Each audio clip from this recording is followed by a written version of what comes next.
જય શ્રી કૃષ્ણ મિત્રો, સ્વાગત છે તમારું મારી ચેનલમાં। આજે આપણે ખૂબ જ ટેસ્ટી અને હેલ્ધી બિસ્કિટ બનાવવાના છીએ।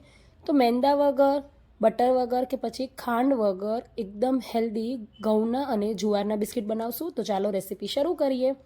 બિસ્કિટ બનાવવા માટે આપણે અહીંયા ગોળ, ઘી, ઘઉંનો લોટ અને જુવારનો લોટ લઈ લઈશું। એક કડાઈમાં આપણે ગોળ લઈ લઈશું। તો અહીંયા માપમાં 1 વાટકી ગોળ લીધો છે, એની સામે અડધો વાટકી આપણે ઘી લીધું છે।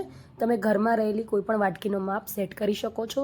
હવે ગોળ અને ઘી બંનેને આપણે મેલ્ટ થાય ત્યાં સુધી ગરમ કરવાનું છે। બહુ વધારે આપણે ગરમ નથી કરવાનું, બસ ગોળ આપણું ઓગળી જાય ત્યાં સુધી જ ગરમ કરશું।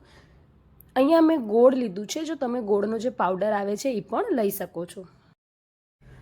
અહીંયા મેં ગોળ લીધો છે એટલે આપણે એને ગરમ કરશું। જો તમે ગોળનો પાવડર લ્યો તો તમે ગોળ અને ઘી બંનેને ખાલી હાથથી મિક્સ કરી લેશો એટલે સરસ એવું મિક્સ થઈ જશે, એમાં તમને ગરમ કરવાની જરૂર નથી।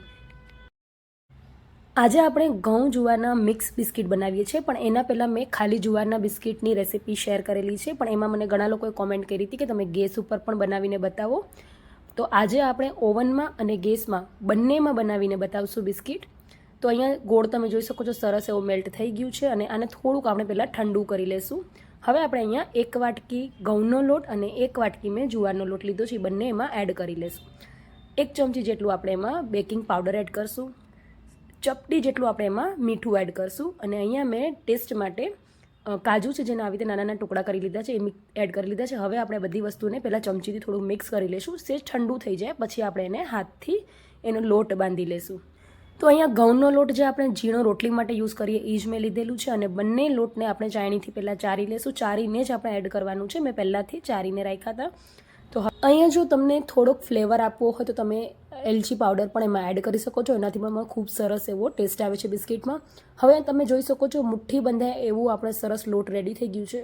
હવે આપણે એમાં થોડું થોડું કરીને દૂધ એડ કરીશું। દૂધને મેં પહેલાંથી ગરમ કરીને ઠંડુ કરી લીધું હતું, એકદમ કાચું દૂધ આપણે એડ નહીં કરીએ, થોડુંક થોડુંક દૂધ એડ કરતા જશું ને એકદમ કઠણ આપણે લોટ બાંધીને રેડી કરવાનું છે। તો અહીંયા દૂધની માત્રા હું તમને તો ટોટલ આટલો લોટ બાંધવા માટે મને આપણે જે લોટ માટેની વાટકીનો માપ લીધો તો એટલું અડધી વાટકી જેટલું દૂધ જોઈ ગયું છે। તો તમે લોટ જોઈ શકો છો સરસ એવું બંધાઈ ગયું છે। હવે આપણે એને મોટા મોટા લુવા કરી લેશું અને પછી આપણે એને વણી લેવાની છે।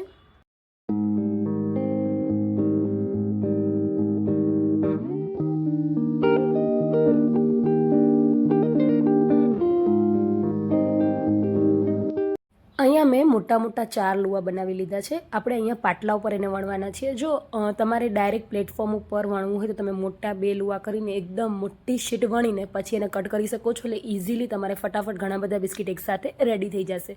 પણ અત્યારે હું પાટલા ઉપર વણું છું એટલે થોડા થોડા કરીને આપણે બિસ્કિટ રેડી કરશું। તો આવી રીતે આપણે તમે જોઈ શકો છો વણીને રેડી કરી લેશું। બહુ પતલા આપણે બિસ્કિટ નથી કરવાના અને બહુ જાડા પણ નથી કરવાના।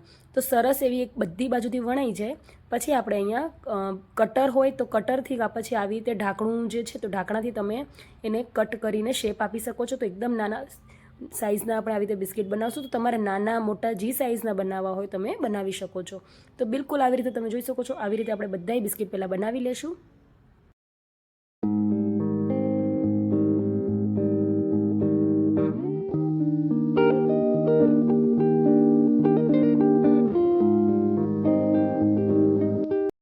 તો એ તમે જોઈ શકો છો એક લુવામાંથી આપણે 6 થી 7 બિસ્કિટ બનાવી લીધા છે। તો આવી રીતે આપણે બધાય લુવામાંથી બિસ્કિટ બનાવી લેશું અને થિકનેસ તમે જોઈ શકો છો આપણે કેટલી રાખી છે।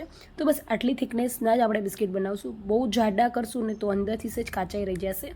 તો હવે ફોકની મદદથી આપણે આવી રીતે ઝીણા ઝીણા હોલ કરી લેશું। તો ચાલો સૌથી પહેલાં આપણે બધાય બિસ્કિટ રેડી કરી લઈએ।